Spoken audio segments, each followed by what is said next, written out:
da noite. O tema é população em situação de rua. Quem vai fazer a pergunta é justamente o André Soller, fundador do SP Invisível. André, pode vir aqui para o meu ladinho. Acertei, né, Soller? Acertei direitinho. Aqui o microfone, pode fazer a sua pergunta para os candidatos. Bom, candidatos, a SP Invisível já ajudou mais de 250 mil pessoas nos últimos 10 anos. Tudo isso com investimento de pessoas físicas que doaram para a gente. Essa é uma terra dos invisíveis, um lugar onde tem muitas pessoas e a gente muitas vezes nem vê onde elas estão. É uma população gigante que vive em São Paulo. Segundo o último censo, 80 mil pessoas estão em situação de rua. Qual seria a proposta que vocês têm para fazer a diferença na cidade? A população de rua precisa de vocês. André, vou pedir que você fique aqui, que eu vou sortear agora quem vai responder e quem vai comentar. Para responder a pergunta do André, vamos ver aqui, José Luiz da Atena. Para comentar, Guilherme Boulos. 2 minutos. Boa noite, meus amigos e minhas amigas.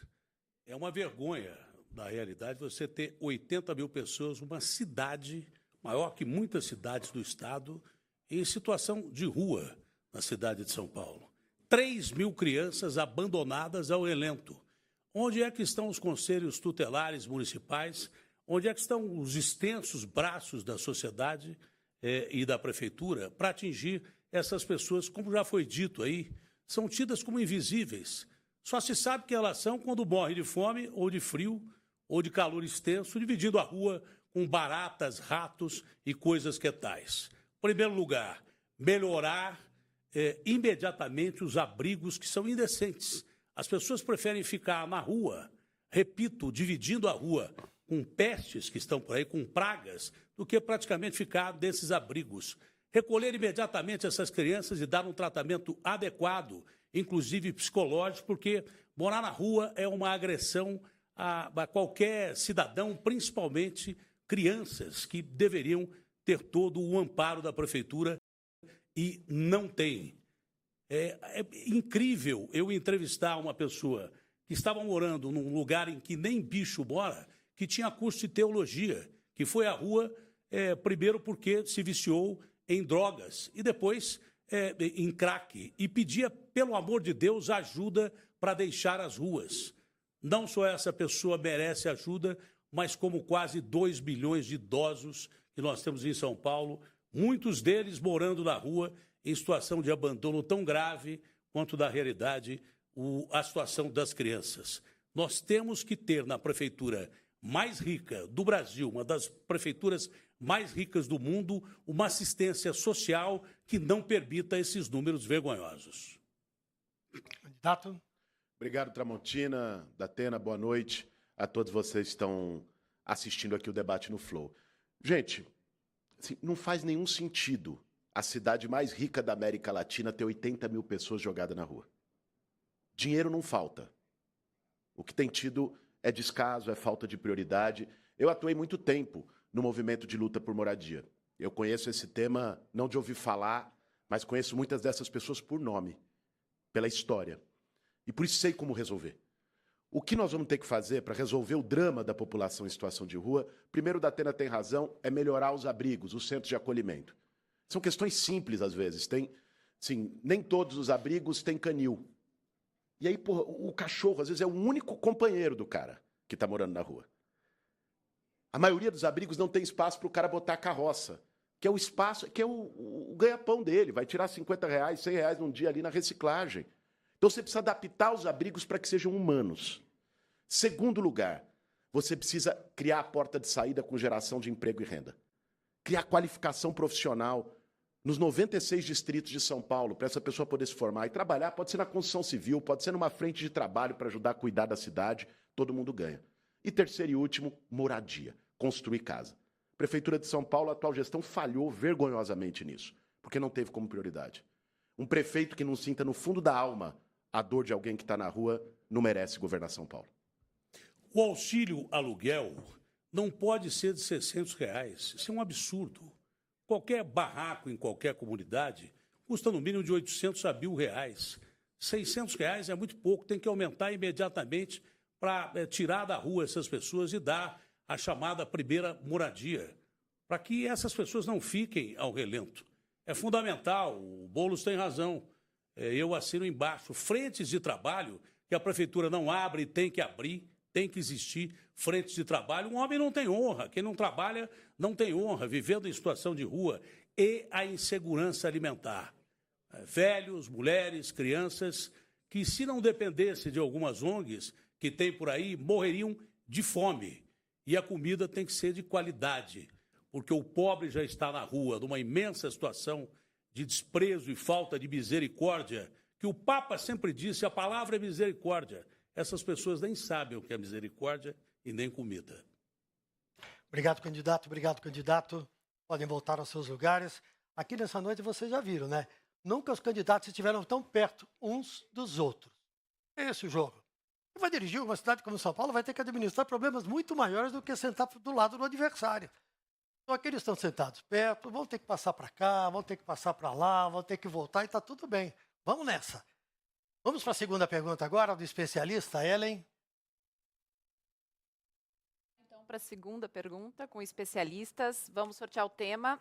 O segundo tema da noite vai ser segurança pública. E para fazer a pergunta, vem aqui o Bruno Paes Manso. O Bruno, que é meu colega jornalista, escritor, pesquisador da área de segurança pública. Pode chegar bem do meu ladinho, Bruno? Tudo bom? Pega aí. Boa noite, candidatas. Boa noite, candidatos. Bom, Cracolândia e primeiro comando da capital foram dois temas muito citados e discutidos ao longo dessa campanha. Mas pouco se debateu sobre algumas dessas causas da Cracolândia e do PCC, que é a desordem no sistema prisional. Muita gente, quando sai do sistema, ex-presidiários vão parar na Cracolândia pela fragilização dos laços que acabam decorrente do tempo que passa na prisão. Da mesma forma, o primeiro comando da capital trabalha com massas de manobra dentro dos presídios e as pessoas acabam sendo empurradas para fazer parte da facção depois que saem do sistema penitenciário. Então, esse sistema penitenciário confuso, a gente gasta muito dinheiro para piorar as pessoas. Minha pergunta é se vocês têm algum programa ou planejamento para trabalhar com os egressos do sistema prisional. Bruno, vou pedir que você fique aqui do meu ladinho enquanto eu sorteio. Quem vai responder primeiro a essa questão? Quem vai responder é Guilherme Boulos. E quem vai comentar essa questão, Tabata Amaral. Candidato já estão aqui, chegando. Obrigado. Então, resposta, candidato, 2 minutos. Obrigado, Tramontina. Obrigado, Bruno. O Bruno, que é um dos grandes jornalistas investigativos desse país. Tive o prazer de ler a trilogia dele, né, que trata da República das Milícias, do crime organizado do PCC e o livro Fé e Fuzil. Então, é fundamental ter uma política para você lidar com os egressos do sistema prisional. Aliás, pesquisas mostraram que uma parte expressiva das pessoas que estão no fluxo da Cracolândia vieram do sistema prisional. Aí pensa, o cara sai da cadeia, às vezes rompeu o vínculo com a família, não tem casa, ele não consegue um emprego porque preconceito está gravado na testa dele, e aí vai para a droga, aí é ladeira abaixo. Nós temos que acolher. Né? Para além do tratamento na Cracolândia, ter políticas de estender a mão para essa pessoa. Esse é um ponto importante, Bruno, que você me dá a oportunidade, até para desfazer uma fake news que tem sido utilizada nessa campanha por alguns candidatos, que não conseguem diferenciar a maneira de se tratar o usuário de droga e o traficante. Né? O traficante, ele é caso de polícia. Ele tem que ser preso, tem que ir para a cadeia. O usuário, pessoa, imagine, você vê alguém que você pega com 1 tonelada de droga, outro você pega com 1 grama. Se você tratar do mesmo jeito e botar todo mundo na cadeia, é esse sistema prisional que está sendo construído. E o cara que entra como usuário sai como traficante, porque a cadeia virou escola do crime. Quem está assistindo sabe muito bem disso. Essa é a realidade. O usuário precisa ter tratamento. O dependente químico, o cara que está na Cracolândia, precisa ter resgate, tratamento. Quem é da periferia sabe muito bem disso. Sabe que não funciona esse modelo que alguns, por demagogia, ficam falando em tempo de eleição. O Ricardo Nunes, inclusive, foi hoje determinado pela Justiça, condenado a pagar um post onde ele tentava fazer essa confusão na cabeça das pessoas. Então é muito importante separar usuário de traficante, no caso dos dependentes químicos, no caso das pessoas que vêm do sistema prisional, ter uma política de inclusão que envolva educação, que envolva cultura, que envolva trabalho e recuperação de saúde mental. Candidata? Boa noite, Tramontina. Muito obrigada, Bruno, pelo seu trabalho, pela pergunta. Boa noite a todos que nos acompanham. Uma das propostas que eu venho apresentando nessa eleição é o Capacitaí. Mas antes de falar dela, eu preciso falar de uma realidade que a gente tem aqui no Brasil, especialmente em São Paulo, que é a cidade que concentra a sede das maiores empresas de tecnologia do país. O Google, a Microsoft, a Amazon, está todo mundo aqui. E o próprio Google vem apontando que nessa área a gente tem inúmeras vagas, milhares de vagas que continuam em aberto, porque em São Paulo a gente não tem pessoas formadas, preparadas para essa área. O que é o Capacitaí? A prefeitura mapear junto com essas empresas quais são as vagas que estão em aberto. A prefeitura entra bancando o curso, mas a empresa tem que oferecer a vaga desde o dia zero, porque eu estou cansada de ver gente com diploma, especialmente gente que vem da periferia, mas que por falta de experiência não consegue o emprego. Então temos o Capacitaí e o Jovem Tech também, que é voltado para o público de periferia de escola pública. Mas me permitam falar de uma outra coisa, que é atuar em prevenção. Uma das políticas públicas mais efetivas para a gente reduzir o homicídio entre jovens é a escola em tempo integral. É a prefeitura, e esse é meu principal objetivo na educação, garantir que 100% das crianças vão estar na escola o dia todo, fazendo robótica, inglês, teatro, balé, judô. É uma segurança para a mãe que trabalha tranquila e é fundamental. Candidato? Eu concordo com a Tabata nesse ponto. Prevenção é muito importante. E na prevenção, gente, entra cultura. Quantas histórias a gente não conhece de pessoas que estavam indo para o caminho errado, estavam indo para o crime, para o abuso de droga, e a cultura salvou. Pergunta para o Dexter, por exemplo, o que salvou a vida dele, como o hip-hop salva, como a cultura salva, a batalha de rima salva, o funk salva. Muitos jovens que vão para a cultura desenvolver as suas vocações. Isso é muito importante, isso previne. Tem gente que gosta de tratar o tema de segurança pública como se fosse só porrada. E, aliás, de maneira descriteriosa, né? O negócio é o seguinte, nos Jardins, defende um modelo de segurança do Bom Dia Doutor. Na periferia, chave de braço, humilhação, porrada. Não pode ser assim. Eu defendo um modelo de segurança que torne as pessoas seguras, por isso nós vamos dobrar a GCM, mas que trate todo mundo igual. Trate igual o jovem negro e o jovem branco. Trate igual o jovem do Morumbi e o jovem de Paraisópolis. É essa segurança que a gente precisa para São Paulo. Obrigado. Candidatos, obrigado. Vamos agora para a terceira pergunta de um convidado especialista que está conosco neste debate. E agora a terceira pergunta, vamos sortear aqui o tema. Educação é o terceiro tema aqui. E para fazer a pergunta sobre educação, eu vou chamar a Tereza Pérez. Tereza Pérez é diretora, presidente da Roda Educativa. Tereza, pode vir aqui do meu ladinho. Pode chegar aqui. Isso. Bom, boa noite, candidatas e candidatos. A minha pergunta é: os dados do programa Criança Alfabetizada, divulgados pelo INEP, apontam que, em 2023, a cidade de São Paulo, apenas 38% das crianças chegaram ao final do segundo ano sabendo ler e escrever, ficando abaixo da média estadual, que foi 52%, e da nacional, que foi de 56%.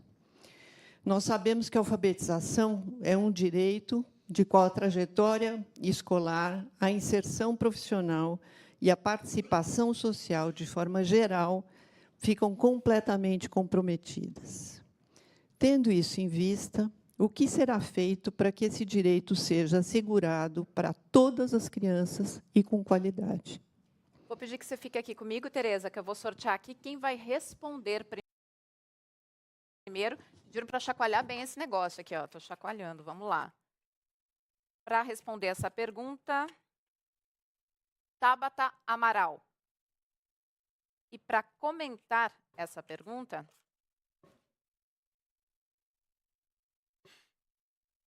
Ricardo Nunes.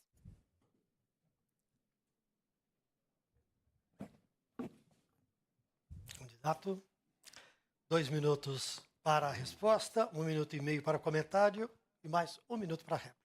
Por favor. Tereza, muito obrigada pela sua pergunta. De fato, a educação em São Paulo andou para trás nos últimos anos. São Paulo caiu 19 posições no ranking das capitais brasileiras em alfabetização durante a gestão de Ricardo Nunes. Ricardo Nunes vai ser o primeiro prefeito da nossa história, desde que o IDEB, que é um indicador muito importante da educação, foi criado, a entregar resultados piores em português e matemática, em anos iniciais e finais, do que aqueles que ele recebeu. Muitos números, muitas siglas, mas para dizer que hoje, de cada 3 crianças que a gente tem aqui em São Paulo, 2 estão passando de ano sem saber ler e escrever. Isso me angustia, porque eu só estou aqui por conta da educação, da transformação que a educação fez na minha vida. E eu vi no Congresso Nacional, nesses 6 anos, que se a gente não coloca a pauta da educação embaixo do braço, ela não avança, porque criança não faz lobby, pai e mãe não faz lobby, mas é justamente a educação a arma mais poderosa que a gente tem para mudar a nossa realidade. O que eu farei como prefeita, se Deus me der essa oportunidade, o povo também, é primeiro foco total na alfabetização, é avaliação bimestral, é reforço, é tutoria, focando principalmente naqueles alunos que estão no 5º, 6º, 4º ano e ainda não sabem ler e escrever. O segundo passo, eu já falei aqui, é a gente, em 4 anos, aumentar em quase 10 vezes o número de alunos que estão em escola em tempo integral. De novo, é uma segurança para a mãe, mas é fundamental para o desenvolvimento, para aquela criança ter gosto pela leitura, pela educação. Temos também uma proposta de que, uma vez por ano, o melhor aluno de cada escola, para começar, possa fazer intercâmbio fora do país. O que eu quero? Que na escola pública da cidade mais rica do país, nossas crianças possam sonhar, voar, sem limite nenhum. É só assim que o filho do pobre vai ter a mesma chance, a mesma oportunidade que o filho das regiões nobres. Candidato. Obrigado. Obrigado, Tereza, aí pela pergunta, a oportunidade de poder estar aqui comentando, a Tabata, agradecer a oportunidade, agradecer a Deus pela oportunidade de estar aqui com vocês. Olha, o que acontece? A gente teve 2021, 2022 de pandemia. 2020 começou, 2021 foi o pico da pandemia. Nós temos um dado muito importante para compartilhar com vocês. Pega, por exemplo, a média do IDEB nos anos finais. A média de todas as cidades no ensino municipal foi de 4,6. Nosso foi de 4,8. Nossos dados são melhores do que Recife e do que Belém, por exemplo. Agora, lógico, a gente precisa ainda fazer muita coisa. Outra questão com relação, Tereza, à alfabetização. A provinha São Paulo aqui nos deu 89% das nossas crianças alfabetizadas. E nós estamos com toda a base para que a gente tenha, nos próximos anos, o atingimento de 100% das nossas crianças alfabetizadas. Tem algo fundamental que é a base. Hoje nós temos vaga de creche para todas as crianças, muito investimento em tecnologia, 506 mil tablets para os nossos alunos. Nós melhoramos muito o nosso índice de evasão escolar. No Brasil, para a gente poder ter ideia, é 5,5%. A gente tinha aqui 0,95% de evasão. Recebi os dados agora, olha que coisa sensacional, caiu para 0,7% a nossa evasão escolar. Então é bastante trabalho, investimento, valorização dos nossos profissionais. A base está feita, nós teremos nos próximos anos, com certeza, os melhores anos do IDEB e da alfabetização em São Paulo. Candidata.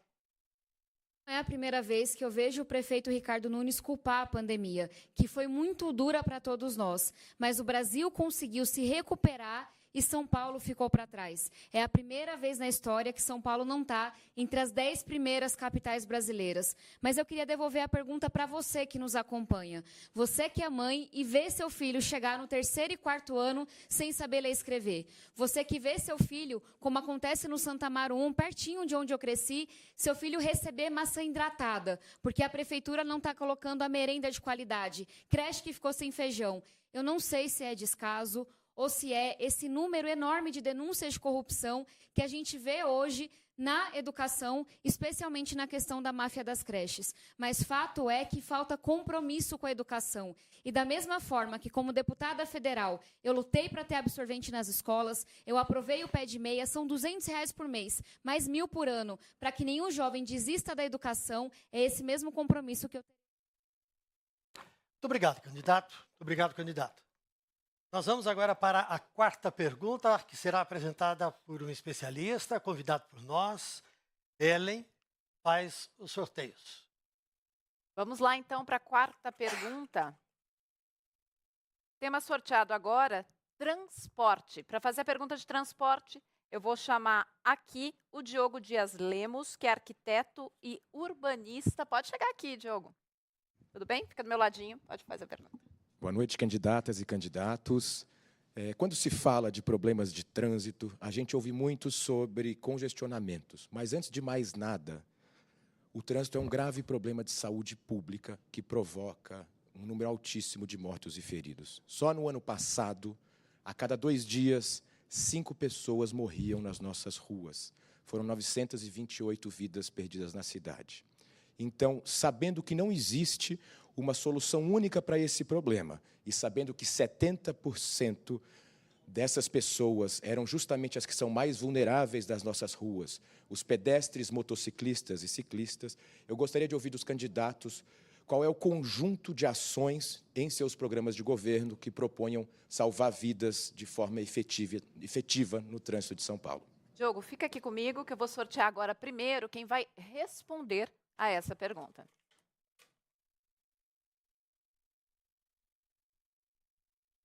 Para responder a pergunta do Diogo é o candidato Pablo Marçal.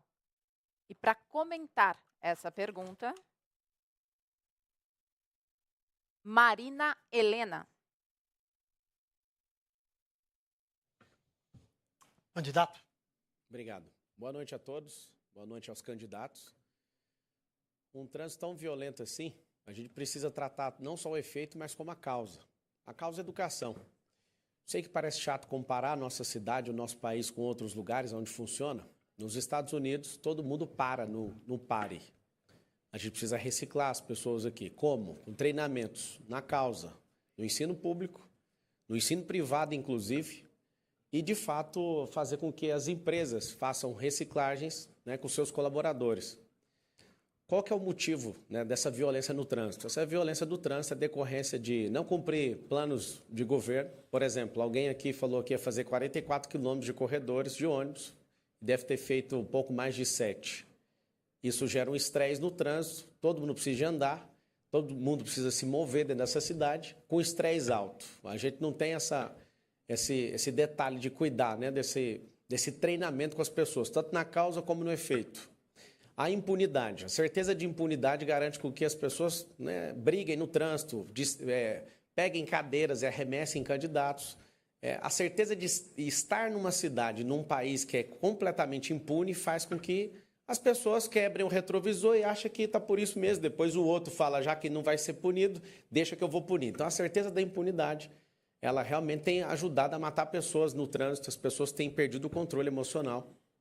E eu proponho, de fato, a gente treinar a nossa cidade na inteligência emocional, socioemocional, para que a gente não tenha esses perigos. Aumentar os corredores de motos, porque os maiores acidentes são com motos e a gente precisa, né, trazer essa paz no trânsito. E pode contar comigo, no dia 6 de outubro vai ser a revolta do povo, você vai digitar 28 na urna. Você que não me segue e quiser acompanhar o que estou falando, sou o único candidato aqui que não usa dinheiro público, é 28. Candidata?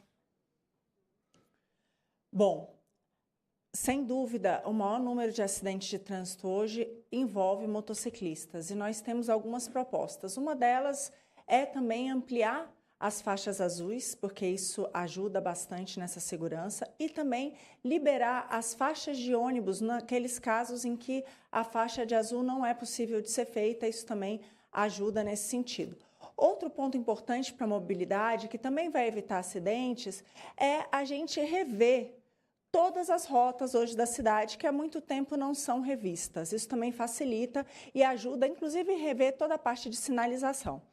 E, por fim, gente, um dos problemas graves também da segurança no trânsito são os grandes deslocamentos na cidade. Não é possível as pessoas virem de tão longe para trabalhar. Então, elas saem da periferia e vêm para o centro. Por isso, nós temos a nossa proposta da quebrada com escritura, que é, de fato, dar título de propriedade para as pessoas que moram na periferia, para que elas consigam morar com seu título de propriedade e também trabalhar. Agora, falar é fácil, muito candidato fala. Fazer é mais complicado. O que eu trago aqui para vocês são propostas concretas de quem sabe fazer. Tanto o governo de Minas Gerais quanto a cidade com a prefeitura melhor avaliada do Brasil de Joinville são de representantes do Novo. E eles conseguiram fazer, foram aqueles que mais conseguiram regularizar propriedades aqui no Brasil, e é essa a nossa proposta. Candidato. A questão da violência no trânsito passa com a questão da empregabilidade, a questão da educação e essa questão da segurança, que é a questão da impunidade. A minha proposta, que eu acho que é a mais inteligente para o trânsito, é uma proposta que todo mundo deveria lutar, é essa criação de 2 milhões de empregos nas periferias de São Paulo. Hoje, para você ter uma noção, a cidade de São Paulo tem mais de 2 milhões de CNPJs. Para você entender a dimensão, é um emprego a mais por CNPJ, mas a verdade, o que a gente quer é, nas 1.000 favelas de São Paulo, a gente ter 2.000 empregos novos nessas favelas. O que isso vai fazer? Desafogar o trânsito, diminuir esse estresse que você vive sentindo todos os dias, criar os bolsões de estacionamento nas 10 entradas da cidade de São Paulo, nas 10 rodovias, fazer com o giro de quadra, liberar com sinal vermelho, assim como é nos Estados Unidos. Isso vai fluir de 16% a 22% o trânsito de São Paulo. E aqui, mais uma vez, esses candidatos que estão aqui mandando suas propostas, eles custaram 100 milhões de reais para os cofres públicos, e eu sou 100% contra isso. Vote 28. Muito obrigado, candidato. Obrigado, candidata.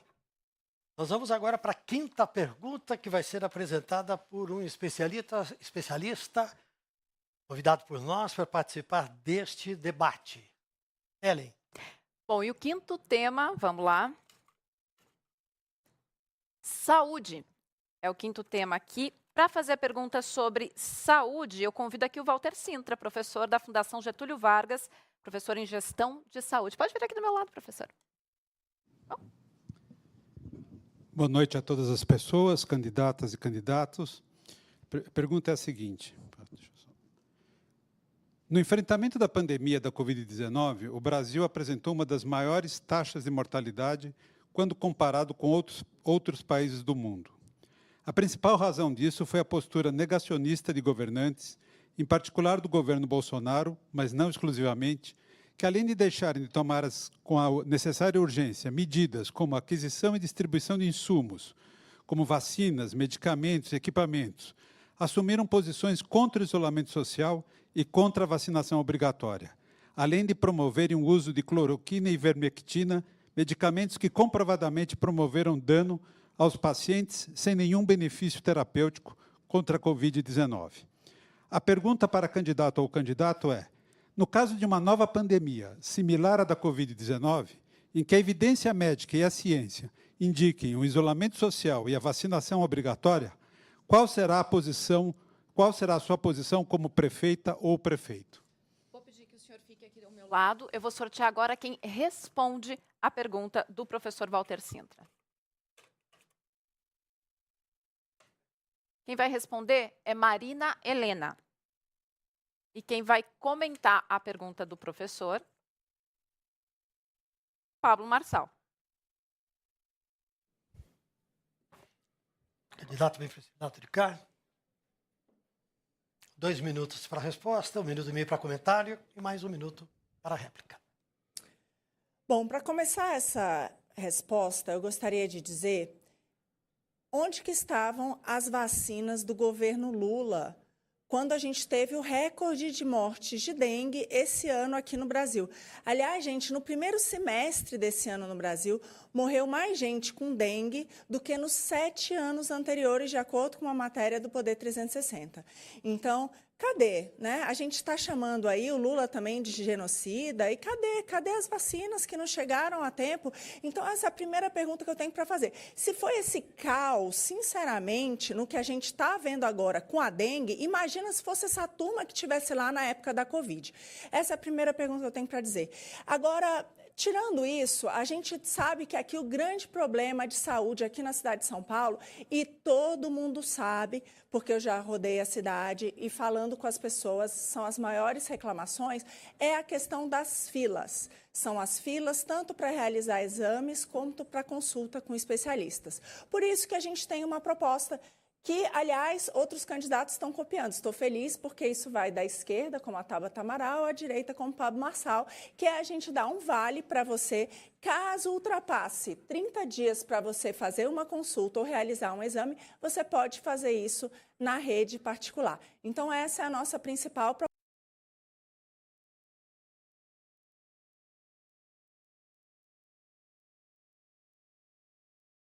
So we'll clear out all of this junk. Counters over there, the new washer dryer against that wall, and then right next to that, we're going to install.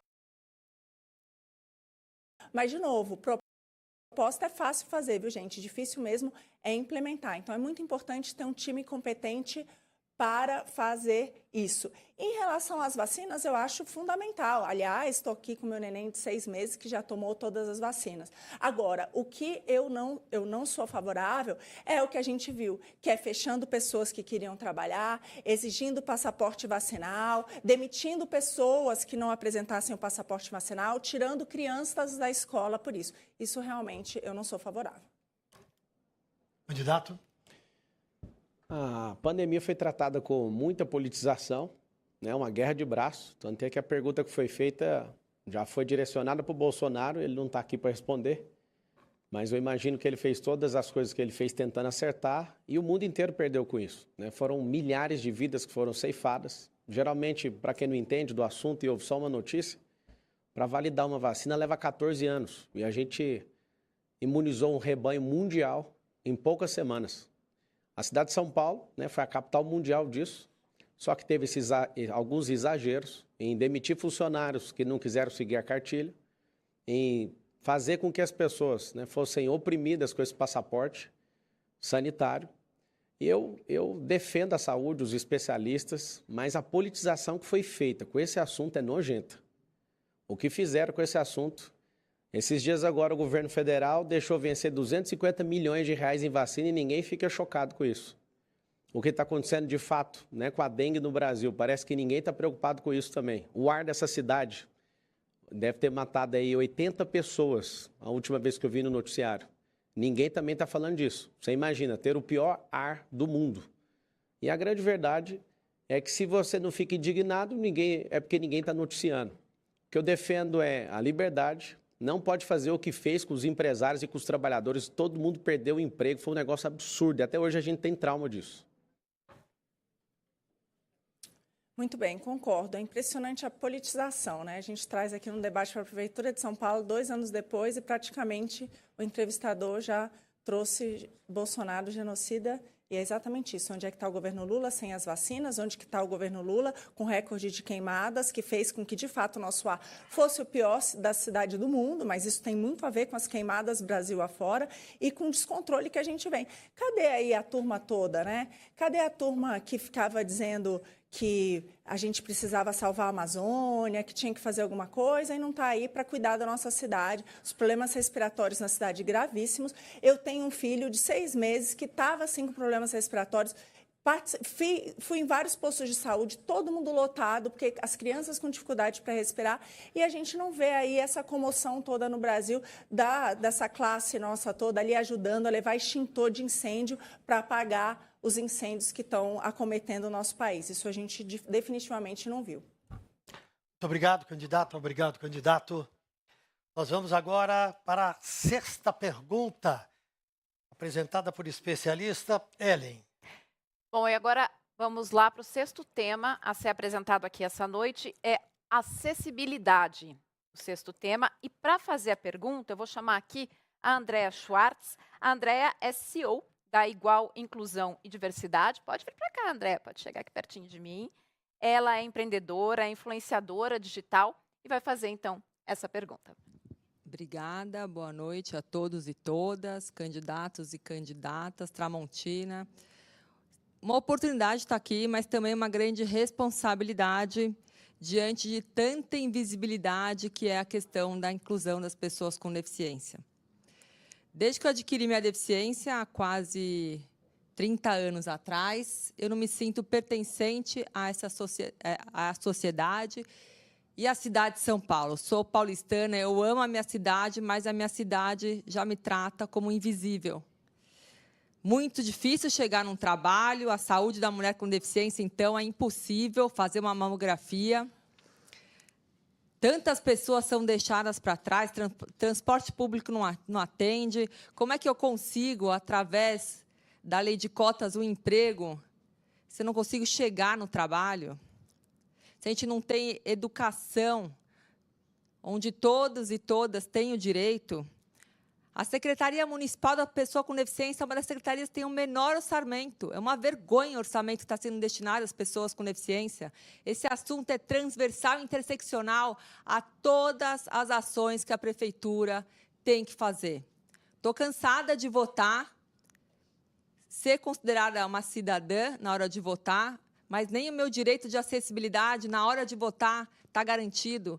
Quantas vezes eu cheguei na minha escola onde eu voto e o elevador estava quebrado e a grande sugestão era que eu justificasse que ficava no térreo. É assim que a cidade de São Paulo não enxerga as pessoas com deficiência. Simplesmente é como se a gente não existisse. Aqui mesmo, vocês foram entrando, foram passando, só 2 pessoas que estão concorrendo conseguiram vir, falar, olhar, porque é mais fácil tratar dessa forma. Não é a Andréia que é deficiente, é a cidade de São Paulo. As estruturas foram sendo realizadas e construídas, deixando muita gente para trás. Porque a gente tem um grupo de privilégio que só esse tem o direito de chegar lá. Não é interessante para esse público.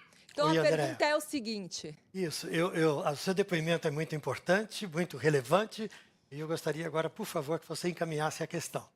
Com certeza. Então, como é que nós vamos aumentar o orçamento da Secretaria Municipal das Pessoas com Deficiência para que, sim, a gente tenha aí políticas públicas voltadas a essa parcela da população, que a gente está falando de 810